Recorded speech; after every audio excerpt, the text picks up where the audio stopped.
আমি হুজুরের চেহারার দিকে নজর করে দেখলাম, আমার কাছে মনে হলো যেন পূর্ণিমার চাঁদটা আমার কোলে ধরা দিয়েছে। রাসূল কি শিশু মুহাম্মদ সাল্লাল্লাহু আলাইহি ওয়াসাল্লাম কি যখন নিয়ে বাড়ির দিকে রওনা হলাম, যে গাধা আমার সকলের পেছনে এসেছে সেই গাধা এখন সকলের আগে ছুটে চলে যায়।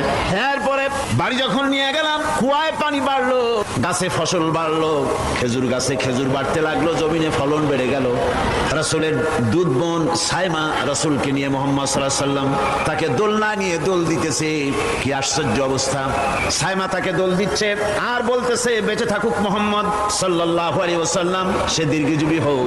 কবি লিখতেছেন কি আশ্চর্য কথা, বেদুইন বালিকা কারে নিয়ে দোল দেয় সে কি তা জানে?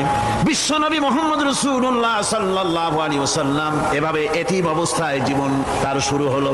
যখন তিনি ফিরে এলেন 6 বছর বয়সের সময়, যখন মায়ের কাছে তিনি ফিরে এসেছেন, প্রতিদিন তিনি খেলা দেখতে যান ময়দানে।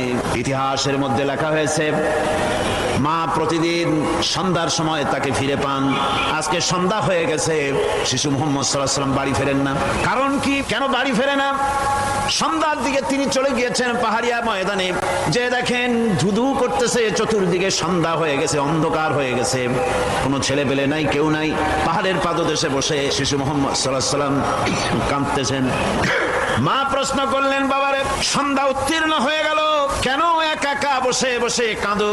তিনি বলছেন, মাজি আজ কদিন খেলা দেখতে আসলাম ময়দানে, প্রতিদিন দেখি যখন সন্ধ্যা হয়ে যায় মুরব্বী শ্রেণীর কিছু লোক আসে, ছেলেকে নাম ধরে ডাক দেয়, ছেলেরা দৌড়ে তারা বাবার কাছে চলে যায়, আর বাবা ছেলেকে করে